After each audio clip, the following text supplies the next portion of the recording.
நமஸ்தே. இந்த வீடியோல Visharad பூர்வாத்தோட Tamil class part 6 தான் பார்க்க போறோம். இடஞ்சுட்டி பொருள் விளக்கம் தருக. ஆல்ரெடி 5 பார்ட் போட்டிருக்கேன். தேவைப்படுறவங்க பிளேலிஸ்ட்ல தமிழ் விஷாரத் பூர்வா தமிழ் அப்படின்னு இருக்கும். அதில் இருக்க செய்யுள் பகுதி, உரைநடை பகுதி ப்ளஸ் இடம் சுட்டி பொருள் விளக்கு எல்லாமே யூஸ் பண்ணிக்கோங்க. சரியா? பார்த்து ஒரு வாட்டி பாருங்க. பார்த்துட்டு கேளுங்க. அப்புறமா நோட் பண்ணி படிங்க. சரியா? பகிர்ந்து பார்த்தலும் பண்படுன்று தடக்கை கணிக்க. பகிர்ந்து பார்த்தல் இருக்கு இல்லையா? இதுதான் கீவேர்டு.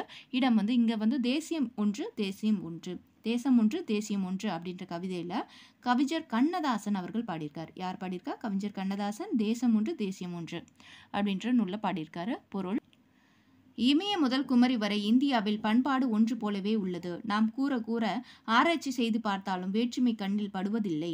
கையிலே இருக்கும் கனிக்கு சாட்சிகள் தேவையில்லை. அது என்ன கனி என்பது வைத்திருப்பவருக்கு நன்றாக தெரியும். அது போன்றே நம் பண்பாட்டுக்கு சாட்சிகள் தேவையில்லை அப்படின்னு சொல்றாரு. 27th அரியதன்று நின்றனுக்கு கேற்றே தெரிய வெண்ணினை செய்வதும் செய்தியே. அரியதன்று அரியதன்று அரியதன்று அரியதன்று இது கீவேர்டு. இவ்வரிகள் கம்ப ராமாயணத்தில் தரப்பட்டிருக்கு. எங்க சூளாமணி படலத்தில் இடம்பெற்றுள்ளது. இதை சீதை அனுமனிடம் கூறுவதாக கூற்று. கம்பராமாயணத்தில் சூளாமணின்ற படலத்தில் சீதை அனுமனிடம் கூறிய கூற்று. அனுமன் சீதா பிராட்டியிடம் தன்னிடம் வரும்படி கூறினான். அதற்கு சீதை, நீ சொல்லியது உன் ஆற்றலுக்கு ஏற்றதே. நீ எனக்கு சற்றும் சந்தேகம் இல்லை. நன்றாக ஆலோசித்து எந்த செயலையும் செய்ய வேண்டும் என்று கூறினாள். 28 பாருங்க. என் மைந்தனும் கொன்றவனை கொல்லாவிடில் இவ்வரசு முதலியன வேண்டா. என் மைந்தனை கொன்றவனை, என் பையனை கொன்னவனை அப்படின்னு சொல்றாங்க.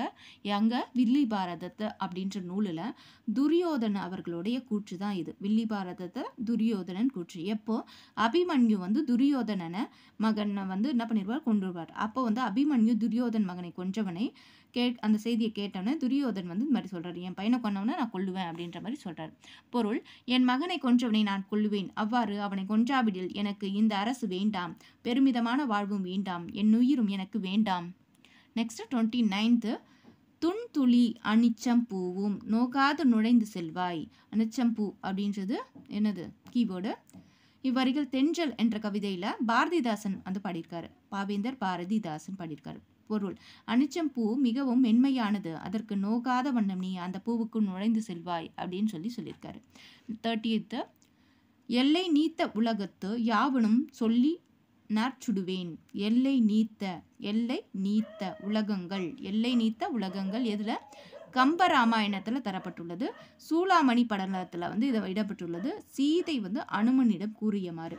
பொருள்: அனுமன் சீதா பிராட்டியை தன்னுடன் வரும்படி கூறுகிறான். அதற்கு சீதை, நான் சொல்லினால் 3 உலகங்களையும் எரிக்கும் ஆற்றல் கொண்டவள். ஆனாலும் அவ்வாறு செய்யாதிருக்கிறேன். என் கணவன் இங்கு வர வேண்டும். வில் கொண்டு அசுரரை கொன்று என்னை மீட்டு செல்ல வேண்டும். அவ்வாறு செய்யாமல் போனால் அது அவருக்கு அவமானமாகிவிடும். எனவேதான் நான் அமைதியாக இருக்கிறேன் என்று கூறினாள் அப்படின்னு சொல்றாங்க. இதோட 30 இது பார்த்தாச்சு. இந்த 30 மட்டும் படிச்சிங்கன்னா போதும். இடஞ்சுட்டி பொருள் விளக்கம் நீங்கள் ஃபுல்லாக எழுதிட முடியும். வீடியோ பிடிச்சிருந்தால் லைக் பண்ணுங்கள். யாராவது விஷாரத் பூர்வாத் எழுதுகிற மாதிரி இருந்தால் அவங்களுக்கு ஷேர் பண்ணுங்கள்.